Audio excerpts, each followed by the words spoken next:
colegas y compañeros de la Cátedra de Derechos Humanos y Derecho Internacional Humanitario tengan un cordial saludo. Mi nombre es Edwin Hernández Melo y en esta oportunidad, siguiendo con los parámetros de la segunda actividad referente al video titulado Violeta, me permito responder a una serie de interrogantes que rodean los hechos presentados en el video referente a la violación de derechos humanos y a la aplicabilidad del derecho internacional humanitario. Para entrar en materia, es necesario conocer los conceptos que rodean esta actividad. En primicia, el derecho internacional humanitario es una materia que concierne a todos los seres humanos, a pesar de ser aquel derecho que se usa en época de guerra o conflicto. Asimismo, este busca de manera particular evitar que un conflicto se extienda y cause mayores trastornos sociales, especialmente a la población civil ajena al mismo. En otras palabras, busca proteger al individuo como tal y aliviar los sufrimientos de las víctimas de un conflicto. Ya para el caso de conflicto armado, este es aquel que se presenta en un país donde se enfrentan las fuerzas del Estado con un grupo organizado que se alza en armas contra el Estado. Para el caso colombiano se considera un conflicto armado interno internacionalizado, al ver apoyo económico y militar de otro Estado, como lo fue en su momento el Plan Colombia. Por otro lado, es importante conocer qué es la población civil, dada como aquella que no pertenece a las Fuerzas Armadas, tomando como referencia el artículo quinto del Protocolo 1 de Ginebra. Dentro de estas personas consideradas población civil encontramos las mujeres, los niños, los ancianos, entre otros, a quienes se les deberá prestar protección y asistencia prioritaria. De acuerdo con lo anterior y ya entrando en materia, responderé a las preguntas establecidas para la actividad con respecto al video Violeta. ¿Cuáles infracciones graves al derecho internacional humanitario se observa? En principio, se presenta un abuso directo a un núcleo familiar por parte de un grupo rebelde conocido como los Sin Sombra.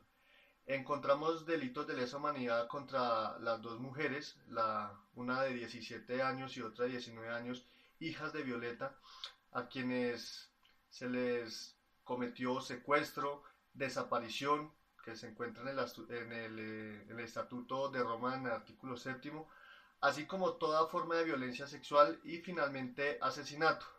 Para el caso de Violeta, la madre de las dos jóvenes, sus dos nietos y uno de sus hermanos, se evidenció traslado forzoso de este núcleo familiar por amenazas y señalamientos que fueron protagonizados tanto como por el grupo rebelde y algunos agentes del Estado.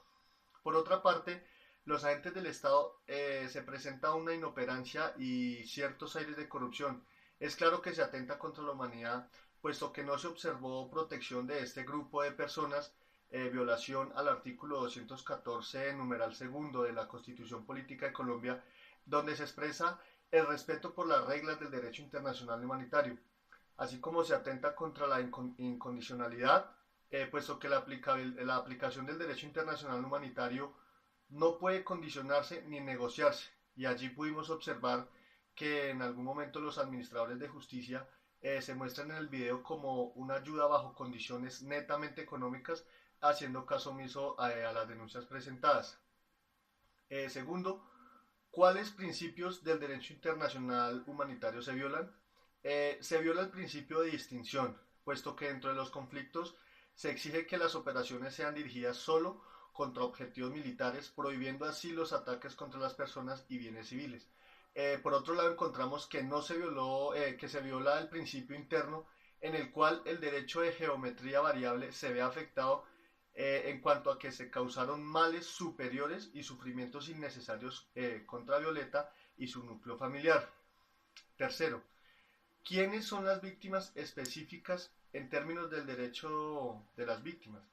De acuerdo con el documento de rendición de cuentas y derecho de las víctimas de las Naciones Unidas, se considera una víctima aquella persona o personas que individualmente o colectivamente hayan sufrido daños, inclusive lesiones físicas o mentales, sufrimiento emocional, sea este el caso para Violeta y su familia, también pérdida financiera o deterioro sustancial de sus derechos fundamentales, como consecuencia de acciones u omisiones que constituyan una violación manifiesta de las normas internacionales de derechos humanos o una violación grave del derecho internacional humanitario.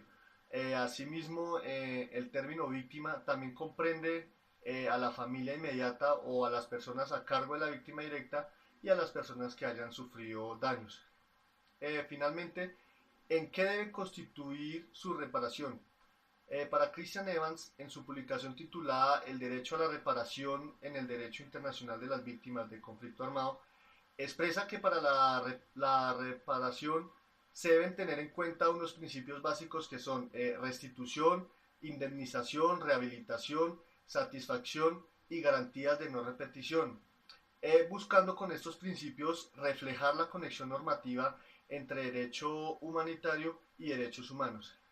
Dichos principios afirman que los estados deberían esforzarse por establecer programas nacionales de reparación y otra asistencia a las víctimas en caso de que la parte responsable del daño causado no puede o no está dispuesto a cumplir con su obligación.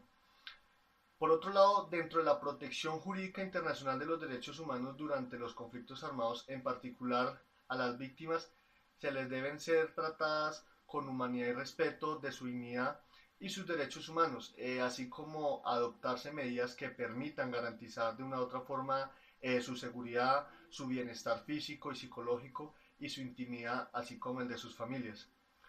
También las víctimas deberán tener acceso a vías de recursos judiciales, entre las que figuran el acceso igual y efectivo a la justicia, la reparación adecuada y efectiva y rápida del daño sufrido y el acceso a la información pertinente sobre las violaciones y mecanismos de reparación. Finalmente, dicha reparación deberá ser proporcional a la gravedad de las violaciones y al daño sufrido, comprendiendo según sea el caso al restablecimiento de la libertad, el disfrute de los derechos humanos, la identidad, la vida familiar y la ciudadanía, el regreso a su lugar de residencia, la reintegración en su empleo y la devolución de sus bienes. Muchas gracias.